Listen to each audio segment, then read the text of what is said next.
कैसे हो मित्रों जो मेरी वीडियो और फोटो पर जिसने भी स्टार दिए हैं उनको मैं धन्यवाद देता हूं। मित्रों, आज हम कर्क लगन में जब 11वें भाव में चंद्रमा विराजमान होते हैं तब क्या फल देते हैं चर्चा करेंगे।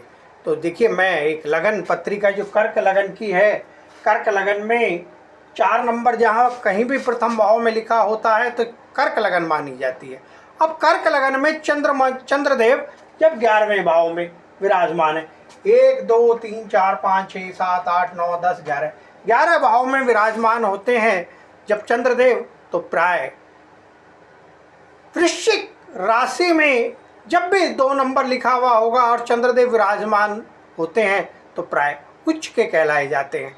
अब चंद्रदेव तो उच्च के हो गए और चंद्रदेव की राशि कहाँ विराजमान है? लगन में।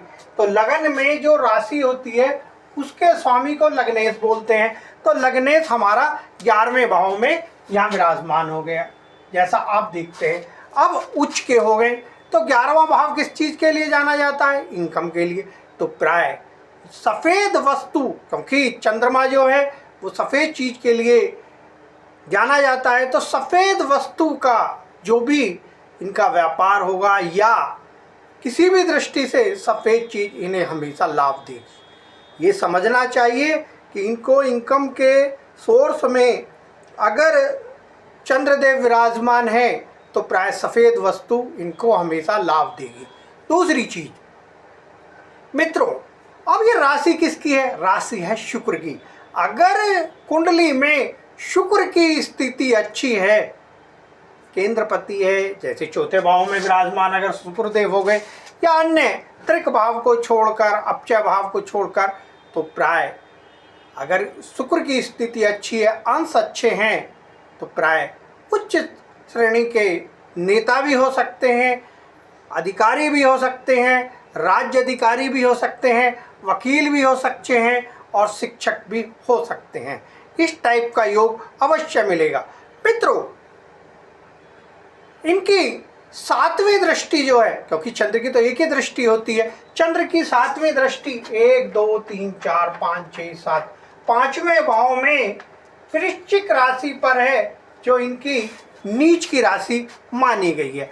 नीच की राशि है तो प्राय 5म भाव किसके लिए जाना जाता है? संतान के लिए और शिक्षा के लिए। शिक्षा तो मन का कारक है, तो इसलिए शिक्षा तो अच्छी रहेगी, क्योंकि मन से ही सब चीज़ होती है और चंद्र मन का कारक माना गया है।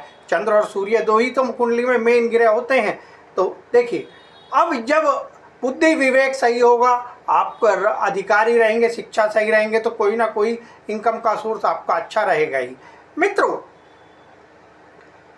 शुक्र की स्थिति अच्छी होने से और चंद्र मन का कारक अच्छे होने से भवन भूमि आदि का भी सुख अवश्य रहेगा।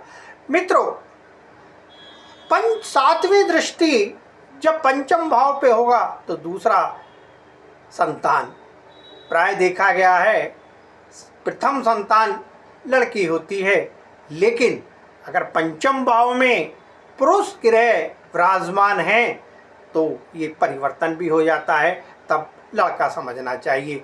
दशा अंतरदशा शुभ फल देगी। आशा करता हूँ आपको ये समझ आया होगा। जब चंद्रदेव कर्क राशि में चंद्रदेव 11वें भाव में